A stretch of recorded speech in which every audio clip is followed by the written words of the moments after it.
Listo, chicos. Entonces, esta es la presentación de la quincena 5 del grado séptimo. El tema que nosotros vamos a empezar a manejar es circuitos eléctricos, pero viéndolo desde la base, viéndolo desde cómo funciona a nivel molecular, a nivel, digámoslo así, de las partículas más pequeñas, que son el electrón, el protón, el neutrón, que fue lo que vimos la quincena pasada. Entonces, ¿qué pasa? Nosotros la quincena pasada nos dimos cuenta que existía algo muy pequeño en la naturaleza llamado átomo, y que ese átomo tenía tres elementos que lo componían. Era el neutrón, que estaba en el núcleo, el protón, que lo acompañaba ahí, los dos girando en el núcleo, y un tercer elemento que estaba orbitando, o sea, estaba dando vueltas alrededor del núcleo, llamado el electrón. Sabíamos que cada uno de ellos tiene una carga. La carga del electrón es carga negativa, la carga del protón es carga positiva, la carga del neutrón es carga neutra, o sea, una carga indefinida, ni positivo ni negativo. ¿Qué pasa? Hay ciertos fenómenos que logran desprender ese electrón del átomo. Nosotros decíamos que cuando se desprende un electrón del átomo, él busca a su vecino más cercano, busca al átomo más cercano, generando un caminito de electrones. Ese camino de electrones fue lo que nosotros llamamos la corriente. Eso lo vimos la quincena pasada. En esta oportunidad, nosotros nos vamos a dar cuenta que si un electrón digamos así, va al átomo vecino, ese átomo vecino va a quedar con exceso de electrones. Me explico.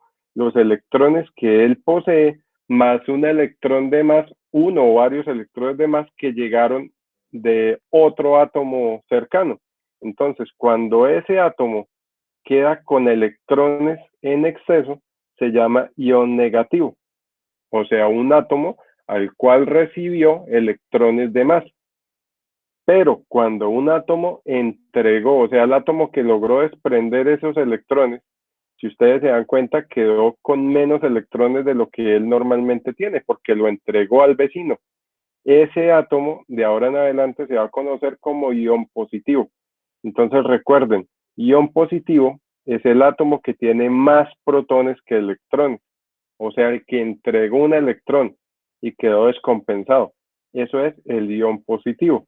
Mientras que el ion negativo es ese átomo que tiene electrones de más, o sea, el que recibió los electrones. Él es el ion negativo.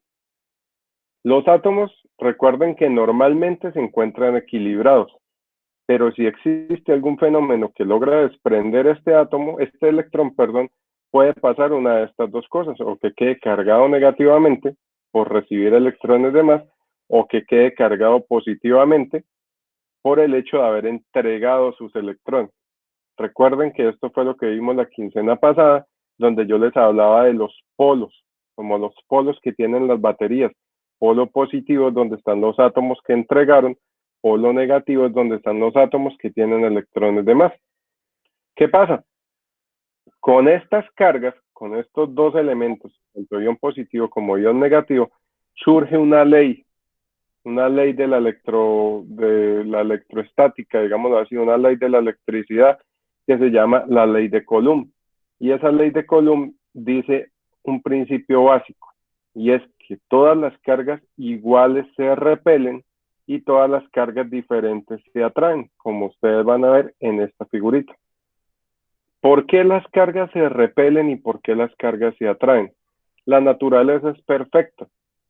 Cuando hay dos cargas iguales, sea positivas o negativas, electrónicamente ellos no tienen ninguna necesidad el uno del otro. Entonces, como no hay necesidad de compensarse eléctricamente, pues básicamente, como no se necesitan, él se aleja. Él genera una fuerza de oposición entre un átomo y el otro.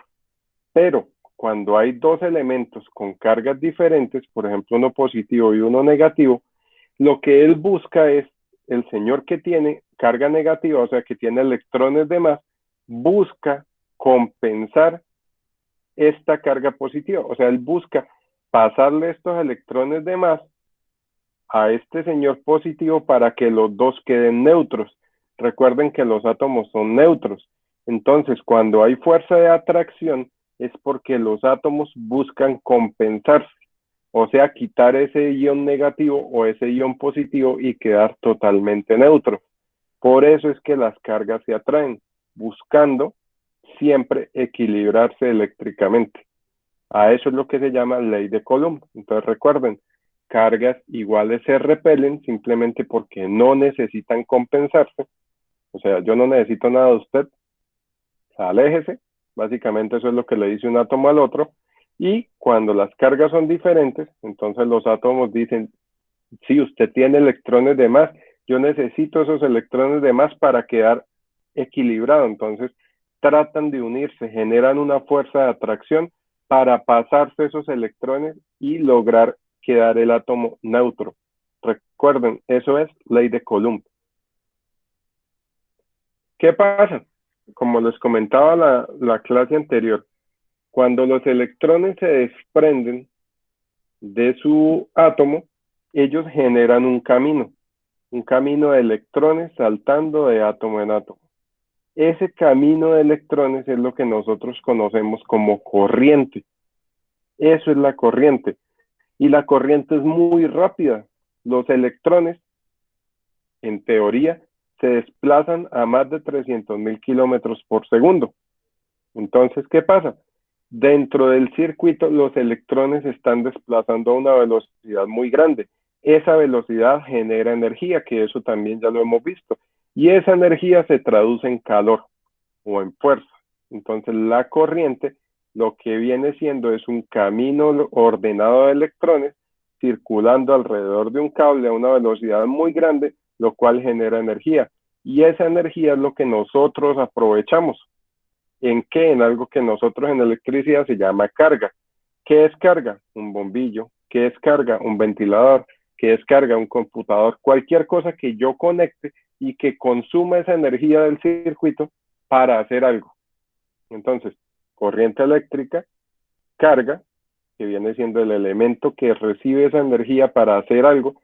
Recuerden, un bombillo, un motor, lo que sea, un cargador de un celular, lo que sea. Y hay un concepto que se llama fuente. La fuente es lo que hace que estos electrones se desprendan. La fuente es la fuerza necesaria para hacer que los electrones se desprendan. Y las unidades son el voltaje. Entonces recuerden, voltaje, la fuerza necesaria para arrancar esos electrones del átomo y que empiecen a circular. La corriente son esos electrones andando en un caminito ordenado, generando energía. Y la carga es todo lo que yo conecto a mi circuito para buscar generar un trabajo. O sea, prender una luz, mover un motor, lo que sea. Esa es la carga. ¿Qué pasa con esto? Mi corriente es como el agua. O sea, esa corriente es como si fuera el agua. Él siempre tiene que circular por algún lado. Nosotros conectamos cables para que la corriente viaje o haga su recorrido. Pero nosotros debemos saber que nosotros le colocamos cables es porque es un material conductor. Entonces aquí es donde les voy a explicar dos conceptos. El primero, material conductor, y el segundo, material aislante. Un material conductor es el que permite que los electrones fluyan con facilidad. O sea, un material conductor permite que los electrones se desplacen de manera fácil a través de él. Y cuando le aplico una cantidad de voltaje, o sea, la fuerza, desprende electrones de manera muy fácil. ¿Quiénes son conductores? Los metales. Los metales, usted aplica una corriente, un voltaje pequeño y él desprende electrones. ¿Cuál es el material que desprende mejor los electrones? El oro. Dicen que el oro es uno de los conductores perfectos. Lo que pasa es que es caro, pero para circuitos, para todo es perfecto, porque desprende los electrones de manera muy fácil. Los materiales aislantes, por el contrario, no desprenden electrones de manera sencilla. por más voltaje que haya, es difícil arrancar esos electrones. Por eso es que no se genera una corriente, digámoslo así, una corriente significativa. Un ejemplo de materiales aislantes, los cauchos. Por eso es que los cauchos se utilizan para no permitir el paso de corriente. O sea, cuando usted usa unas botas, en el caso de los señores que trabajan en las electrificadoras, utilizan botas, guantes, en fin, con ciertas aleaciones de caucho para no permitir que la corriente los atraviese de manera sencilla. Entonces recuerden, esto es como en esta imagen. En un material aislante, perdón, en un material aislante, como el plástico, los electrones no se mueven de manera sencilla. En un material como el, por ejemplo, como el metal, como el cobre, los electrones se mueven muy fácil a través de ese elemento. Entonces generan corrientes y se puede transportar de manera sencilla. Por eso es que todos los elementos que nosotros utilizamos para transportar energía son metálicos. En la actualidad hay proyectos para transportar, por ejemplo, datos, por ejemplo, de computadores, que en últimas es corriente, a través de luz. Pero pues es un tipo de tecnología muy avanzada y para la energía, digamos, de consumo, todavía seguiremos con energía cableada, con cable a través de metales, bueno, en fin. ¿Qué pasa? Hay formas de producir energía. Hay ciertas formas para nosotros producir electricidad. Esta electricidad nosotros la podemos generar de muchísimas maneras. Yo les voy a explicar 5 que son pues básicas. La primera, nosotros podemos generar energía de forma térmica. ¿Cómo se produce energía de forma térmica? Hay unos elementos llamados termopares que básicamente son la unión de dos metales. Cuando usted une esos dos metales y le aplica calor, uno de los dos metales desprende electricidad más rápido que el otro, desprende electrones más rápido que el otro. Y recuerden que cuando un átomo desprende electrones, siempre busca compensarse. Entonces, él genera un camino buscando al otro metal que todavía no ha desprendido electrones. Entonces, genera una corriente. Recuerden que los electrones siempre buscan compensar los átomos. Entonces, se genera una corriente por la unión de dos metales. Uno se calienta primero que el otro, entonces el uno desprende electrones primero, generando corriente. Luego tenemos el piezoeléctrico. El piezoeléctrico se forma por deformación de un material. O sea, me explico. Imagínense un sándwich, pero donde la parte superior e inferior son dos metales y el centro es un cristal de cuarzo, un cristal. Entonces, ¿qué pasa? Cuando usted presiona ese sándwich, por decirlo de algún modo, las barras de metal deforman el cuarzo. O sea, lo apretan, digámoslo así. Esa deformación del material genera electricidad. Ese es el principio básico de las básculas. Por ejemplo, cuando ustedes van en carretera y ven que las mulas se desvían para ser pesadas en una báscula, lo que hacen las mulas es subirse sobre algo que se llama una galga, que es una barra de metal, y cuando la barra de metal se dobla, presiona un cuarzo. Dependiendo de cuánto se doble, pues el computador saca el cálculo del peso. Pero esto es un principio que se llama piezoeléctrico y es un principio de generación de energía. Recuerden, deformar un material piezoeléctrico.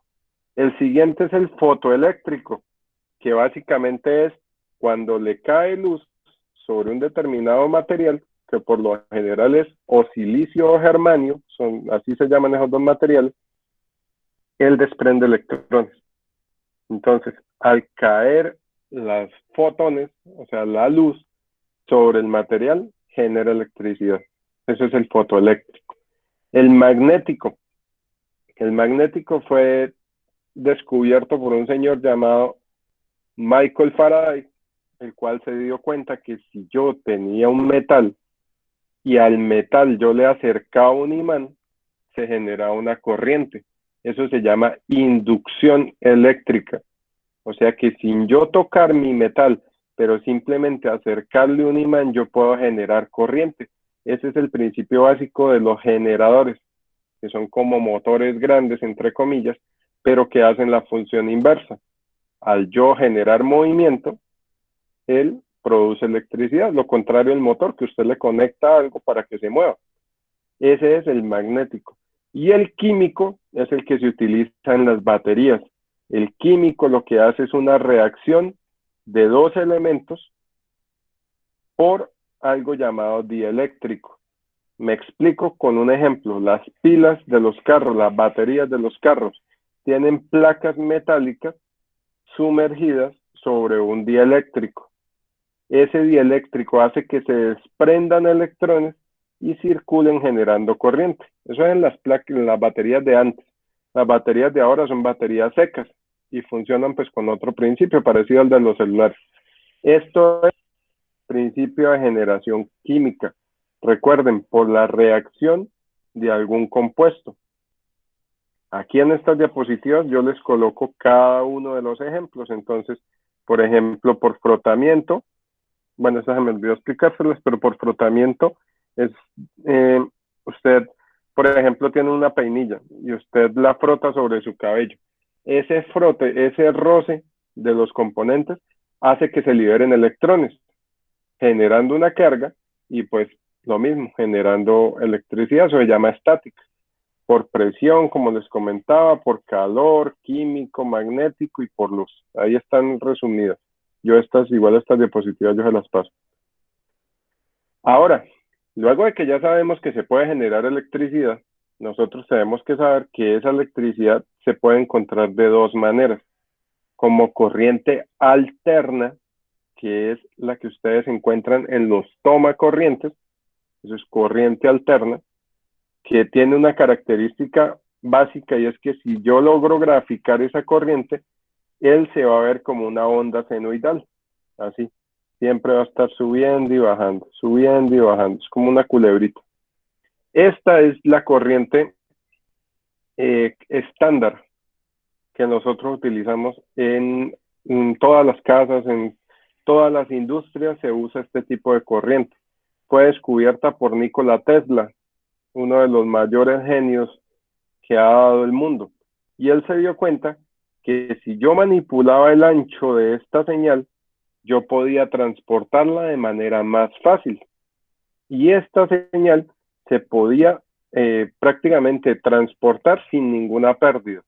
Entonces, la corriente alterna tiene dos características básicas. Tiene una amplitud, o sea, el ancho. Tiene un periodo, o sea, un tiempo en el que arranca y termina. Y tiene una frecuencia, que es cada cuánto se repite.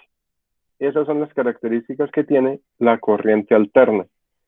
¿Qué pasa con la corriente alterna? Que la corriente alterna tuvo en sus inicios muchas personas que no les gustaba.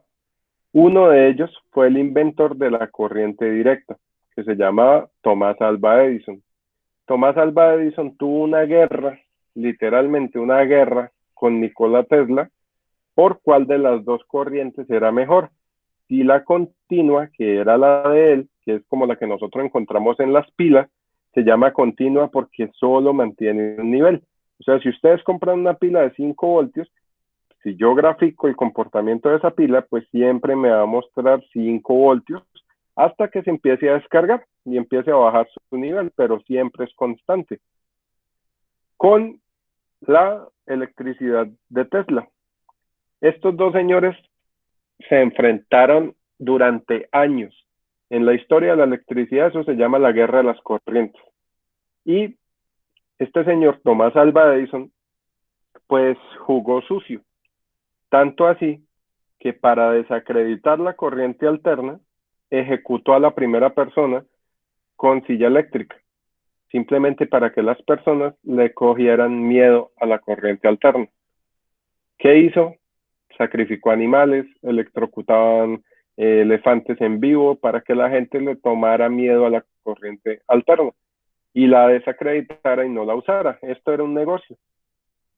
Después de tantos años de pelea, nosotros utilizamos la corriente alterna en los tomacorrientes y la corriente directa en las baterías. O sea, después de tantos años nos dimos cuenta que habían ventajas en cada una y que las podíamos utilizar de manera diferente.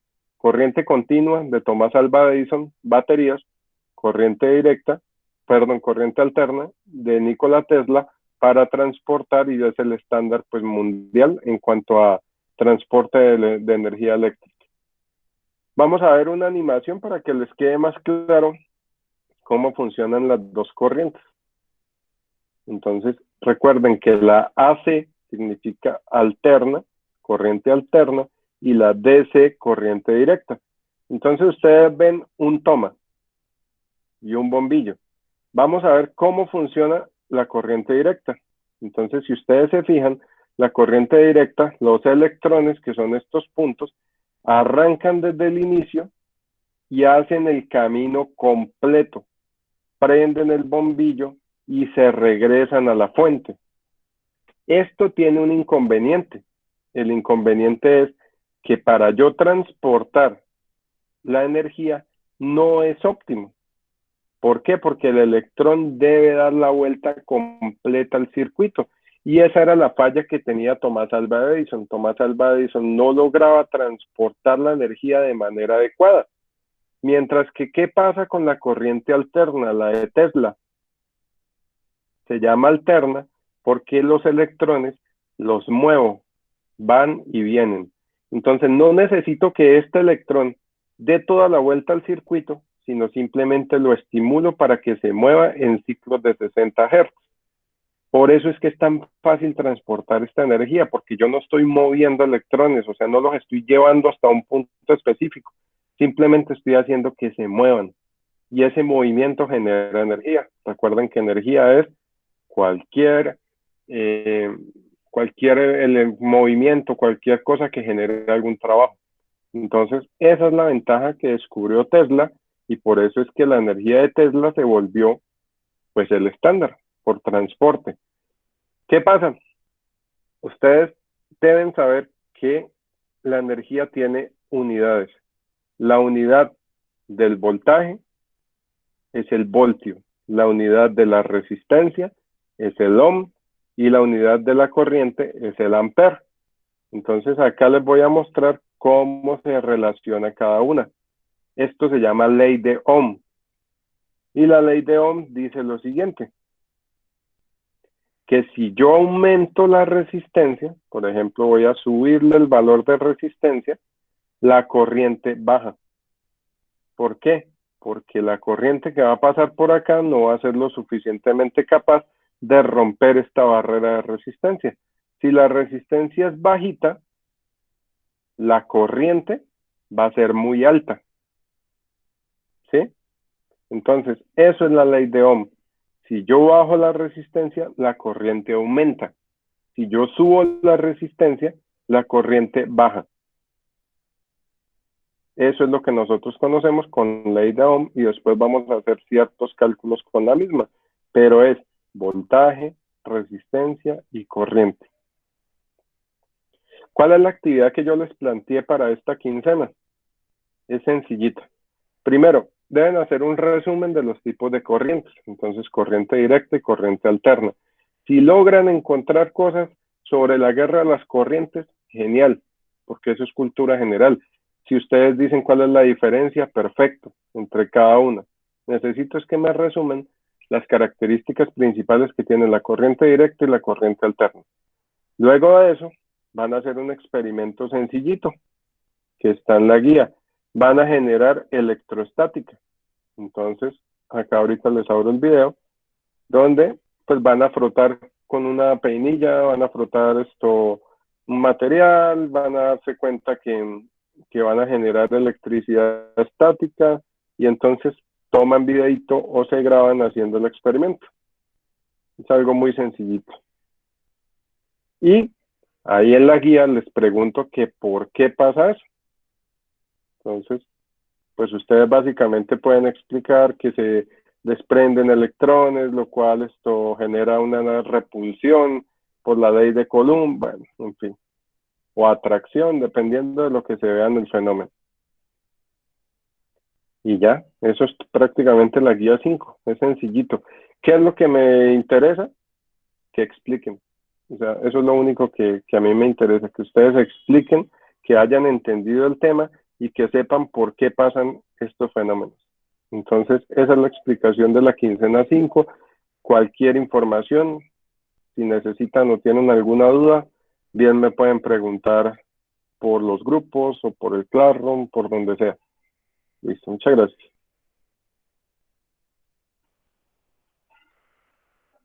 Profesor, muchas gracias, excelente.